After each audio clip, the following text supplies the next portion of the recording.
ఏపీలో ఎమ్మెల్యే కోట ఎమ్మెల్సీ ఎన్నికలకు అభ్యర్థులు దాదాపుగా ఖరారయ్యారు.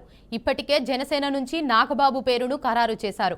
బీజేపీ నుంచి ఉత్తరాంధ్రకు చెందిన సివిఎన్ మాధవ్ పేరుకు కీలకంగా వినిపిస్తోంది. ఇంకోవైపు విష్ణువర్ధన్ రెడ్డితో పాటు సోము వీరాజు ఎమ్మెల్యే పదవి కోసం ఆశిస్తున్నట్లు తెలుస్తుంది.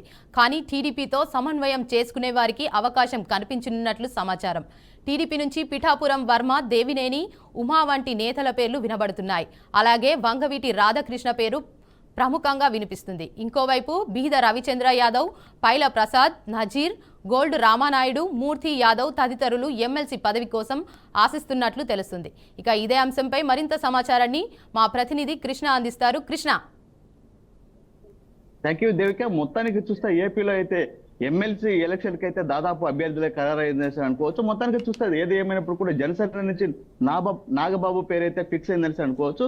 అదే విధంగా చూస్తే బీజేపీ అభ్యర్థి అయితే ఎవరైతే ఉత్తరాంధ్రకు చెందిన పివిఎన్ మాధవ పేరు అయితే వినిపిస్తుంది. అయితే ఎమ్మెల్సీ పదవి కోసం ఆశిస్తున్న విష్ణువర్ధన్ రెడ్డి కావచ్చు, అదే విధంగా సోము వీరాజు కావచ్చు. అయితే టీడీపీ నుంచి వినపడుతున్న వర్మ, దేవినేని ఉమా, వంగవేటి రాధా పేర్లు అయితే పూర్తి స్థాయిలో అయితే వినిపిస్తున్నాయి. అయితే మొత్తానికి ఏది ఏమైనప్పటికీ చూస్తే అయితే ఏపీలో అయితే ఎమ్మెల్యే కోట ఎమ్మెల్సీ ఎలక్షన్ కు అభ్యర్థులు దాదాపు ఖరారయ్యారు. అయితే మొత్తానికి ఇప్పటికే జనసేన నుంచి నాగబాబు పేరును ఖరారు చేశారు. అయితే మొత్తానికి ఏది ఏమైనప్పుడు కూడా బీజేపీ నుంచి కూడా ఉత్తరాంధ్ర పివిఎన్ మాధవ్ పేరు కీలకంగా వినిపించడంతో అయితే ఒకవైపు అయితే విష్ణువర్ధన్ రెడ్డి పేరు రావడము, అదే విధంగా సోము వీరాజ్ పేరు రావడం అయితే పదవి కోసం అయితే ఆశిస్తున్నట్లయితే పూర్తి స్థాయిలో అయితే తెలుస్తుంది. అయితే మొత్తానికి ఏది ఏమైనప్పటికీ చూస్తే అయితే జనసేన నుంచి కావచ్చు, టీడీపీ నుంచి కావచ్చు, అదే విధంగా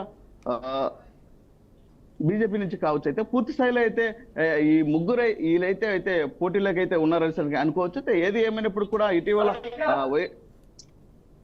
ఇటీవల ఏది ఏమైనప్పుడు కూడా జనసేన నుంచి కావచ్చు, అయితే బీజేపీ, టీడీపీ కూటమి అభ్యర్థులు ఎవరైతే ఉన్నారో ఎమ్మెల్సీ కోట ఎమ్మెల్సీ ఎలక్షన్ కి అయితే అభ్యర్థులు పూర్తిగా అయితే ఖరారైనట్లయితే తెలుస్తుంది. అయితే మొత్తానికి ఏది ఏమైనప్పుడు కూడా ఇటీవల జగన్మోహన్ రెడ్డి వైసీపీ నుంచి కూడా కొంతమంది అయితే ఖరారు చేసినట్లయితే తెలుస్తుంది. అయితే మొత్తానికి చూడాలి. ఏది ఏమైనప్పుడు కూడా ఈ యొక్క ఎమ్మెల్సీ ఎలక్షన్ లో అయితే పూర్తి అభ్యర్థులు అయితే ఖరారు అయితే కావచ్చు. అయితే మొత్తానికి ఇప్పటికే వైసీపీ ఎమ్మెల్యే మాజీ సీఎం అయితే ఇటీవల అసెంబ్లీ సమావేశంలో కూడా వచ్చినప్పుడు అయితే పూర్తి స్థాయిలో మర్యాదలు కూడా ఇవ్వలేదు. అదే విధంగా డిప్యూటీ సీఎం పవన్ కళ్యాణ్ అయితే పూర్తి స్థాయిలో అయితే విమర్శలు చేస్తారని కూడా పూర్తి స్థాయిగా వినిపిస్తుంది దేవిక.